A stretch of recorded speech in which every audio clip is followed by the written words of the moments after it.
আর এর ভিতরে যে আমি ধানগুলো লাগিয়েছি এর ভিতরে কিছুদিন পরে আপনার মাছ অটোমেটিক, এখানে কোনো মাছের চারা ছাড়া লাগে না, অটোমেটিক আপনার এই ধানের ভিতরে মাছ হয়ে যাবে। আসসালামু আলাইকুম, আমি আমার ধানের জমিতে রয়েছি এবং আপনাদেরকে একটা বিরল দৃশ্য দেখাই। দেখুন এই যে ধানটা আপনারা দেখতে পাচ্ছেন, দেখুন এখানে কতগুলো গোছ দেখতে পাচ্ছেন, অথচ আমি যখন লাগিয়েছিলাম এটার একটি মাত্র আপনার ধান লাগিয়েছিলাম, এরকম একটি ধান এখানে পুঁতে দিয়েছিলাম। আর এখান থেকে দেখুন কতগুলো ধান হয়েছে, একটা দুইটা তিনটা চারটা পাঁচটা ছয়টা সাতটা আটটা নয়টা 10টা, এক ঝাড়ে আপনার 10টা করে ঝাড় করেছে। মাত্র একটা কাঠি পুঁতেছিলাম বিশের, আর সেখান থেকেই আপনার 10টা, কোনোটায় 12টা, কোনোটায় 15টা হয়েছে। এটা আপনার হাইব্রিড ধান যেটা এখন হচ্ছে। আর এই হাইব্রিড ধানটাই কিন্তু আপনার ফলনও অনেক বেশি। আমার কিন্তু আলহামদুলিল্লাহ এর আগের বার আমার ভালো একটা ফলন এসেছে, এবারও আমি লাগিয়েছি, দেখুন যে কি চমৎকার হয়েছে। তো সবথেকে মজার বিষয় যে একটা ধান লাগিয়ে ভাবা যায় যে কতগুলো ধান হয়ে যাচ্ছে, আসলেই সত্যি।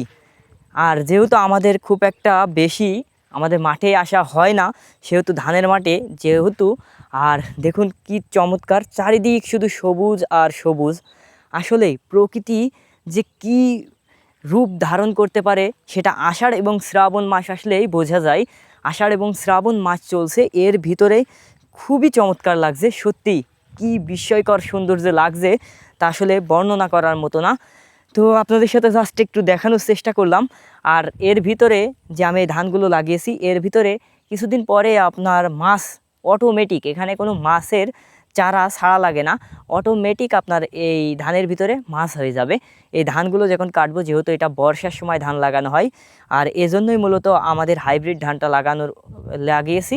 এর ভিতরে যখন আমরা ধান কাটবো তখন এর ভিতরে আপনার মাছ অটোমেটিক ধরা যাবে। এর ভিতরে ধান কাটার সময় অনেক, এর আগের বারও আমরা দেখিয়েছিলাম আপনাদের, প্রায় 2 বালতি মাছ ধরেছিলাম আমাদের জমিতে।